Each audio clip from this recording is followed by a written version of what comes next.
Welcome back to my channel guys. কেমন আছো তোমরা সবাই? আশা করছি তোমরা সবাই ভালো আছো। তো আজকের ব্লগটাতে আমি তোমাদের দেখাবো মাঘ মাসে যে পূর্ণিমাটা হয়, মানে মাঘী পূর্ণিমায় আমার দিনটা কিভাবে কাটলো আর কিভাবে পুজো করি না করি, তো সেই সব কিছু তোমাদেরকে এই ব্লগে শেয়ার করব।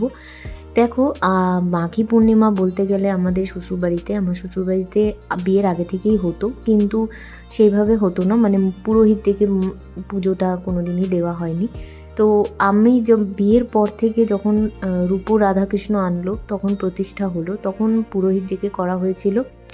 আর তারপরের বছরে হয়নি, যেহেতু আমি প্রেগনেন্ট ছিলাম, 5 মাস চলছিল, আমি করতে পারিনি। কিন্তু আমার হাজব্যান্ড আর দেওর মিলে যেটুকু ঘরোয়াভাবে পেরেছে সেভাবেই করেছিল।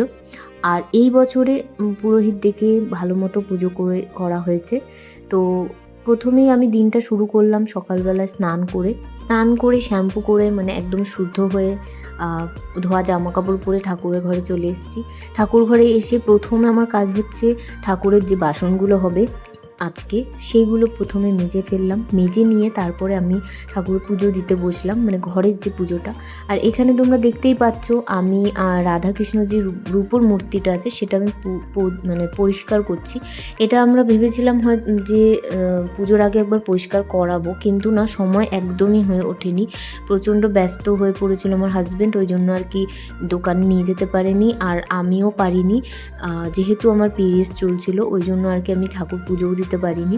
তো যাই হোক, ঘরে যেভাবে পেরেছি, বেকিং সোডা দিয়ে, আমি একটা ভিডিও দেখেছিলাম বেকিং সোডা দিয়ে পরিষ্কার করলে রূপোর জিনিস পরিষ্কার হয়। তো আর গরম জলেও দিতে হয়, কিন্তু গরম জল তখন পাইনি, আর অত তাড়াহুড়োর মধ্যে অত কিছু করা সম্ভব হয়নি।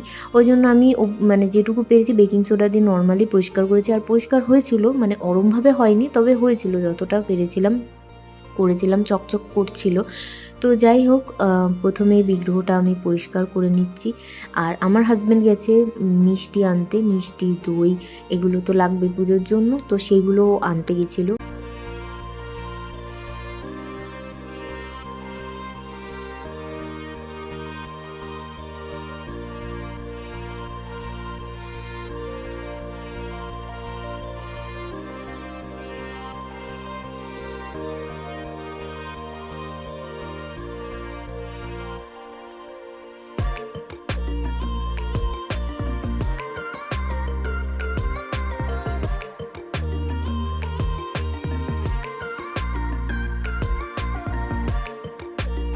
তো তারপরে ঘরের পুজোটা দিয়েছি, দেখতেই পেলে কিভাবে দিলাম।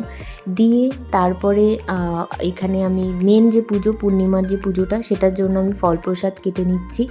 আর আমার যে মানে পুজোটা দিয়েছি, আমি খুব মানে মন ভরে দিয়েছি, আমার খুব ভালো লেগেছে, ফুল টুল দিয়ে সুন্দর করে সাজিয়ে দিয়েছিলাম, তো আমারও বেশ ভালো লাগছিলো। আর বাড়িতে একটা পুজো হলে দেখবে একটা পজিটিভ ভাইবস দেয়, তো সেটাও কিন্তু খুব ভালো লাগে।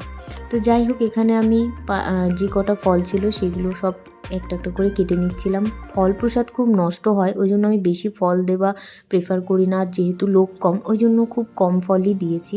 তো এখানে ফলটা কাটা হয়ে গেছিলো, আর আমি সকালবেলায় আতপ চাল ভিজিয়ে রেখেছিলাম, তো আতপ চাল কলা ফলা দিয়ে যেমনভাবে আর কি নৈবেদ্য করে সেটাও করে নিয়েছিলাম। তারপরে আমি ভুজ্যটাও সাজিয়ে নিয়েছিলাম, যেটা আর কি ঠাকুরমশাইকে দেওয়া, তো সেই ভুজ্যটাও সাজিয়ে নিয়েছিলাম।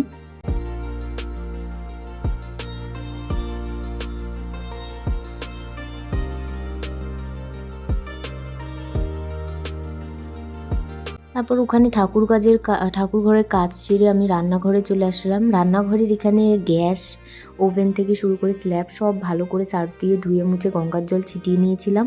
যেহেতু আলাদা করে স্টোভ নেই, ওই জন্য এখানেই করতে হয়, কিছু করার নেই। তো এখানে এসে শুধু লুচি সুজিটাই করছি। প্রথমে আমরা এখানে মানে এই বাড়িতে খিচুড়িও দিত, কিন্তু আমাদের যে ঠাকুরমশাই সে বলেছে খিচুড়ি দিতে গেলে ব্রাহ্মণদের করতে লাগে, মানে অন্য কিছু সম্প্রদান করা যায় না, তাই জন্য আর কি আমরা ওই লুচি সুজিটাই আমরা করে ঠাকুরকে দিয়েছি। তো সেটাই করছিলাম, প্রথমে দেখতেই পেলে সুজিটা করলাম। এবারে আমি এখানে লুচির ময়দাটা আমি প্রথমে মেখে রেখে এখানে লুচির জন্য সব তৈরি করছিলাম।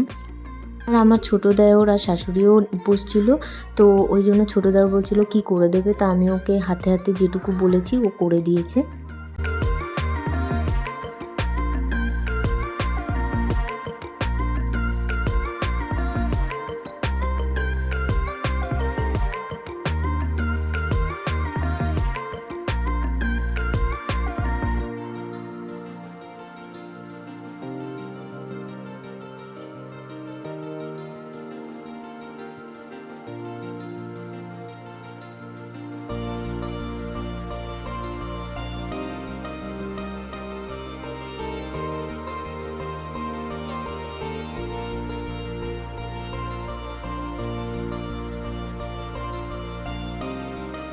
তো দেখতেই পাচ্ছ সব লুচিগুলো বেলে আমি আস্তে আস্তে একটু একটা করে ভেজে নিচ্ছিলাম। আর অনেকটা বেলা হয়ে গেছিলো, আর আমি ঠাকুরমশাইকে ইচ্ছে করেই বলেছিলাম দেরি করে আসতে, কারণ ছেলেকে সামলে সব কিছু করে একটু দেরি হয়ে যায়।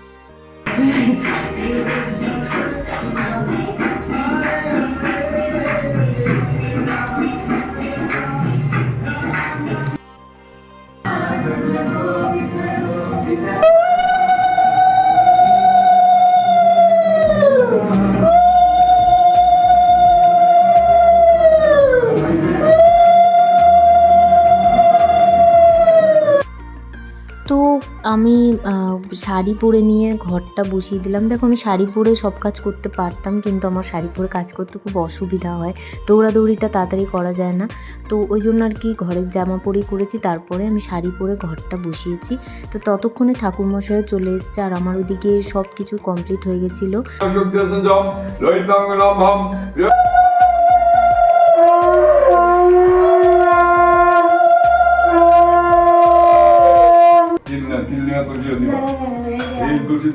তারপরে আমরা সবাই তিনজনে যে কজন আমরা বসছিলাম অঞ্জলি দিয়ে দিয়েছি। আমার হাজব্যান্ডের সুগার যেহেতু, ওই জন্য বেশিক্ষণ মানে না খেয়ে থাকতে পারে না, হাত পা কাঁপায়, ওই জন্য উপোস থাকেনি, কিন্তু আমার হেল্প করে দিয়েছে, এই সবজি টবজিগুলো কেটে দিয়েছিল ও।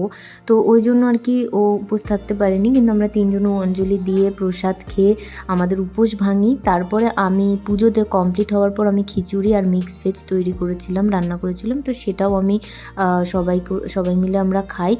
তো এইভাবেই দিনটা কাটে। তোমাদের কিভাবে দিনটা কাটলো, আর পূর্ণিমার দিন তোমরা কি করো মাঘী পূর্ণিমাতে, তো আমাকে কমেন্টে অবশ্যই জানিও। আর আজকের ব্লগটা এই অবধি রাখলাম, দেখা হচ্ছে নেক্সট ব্লগে।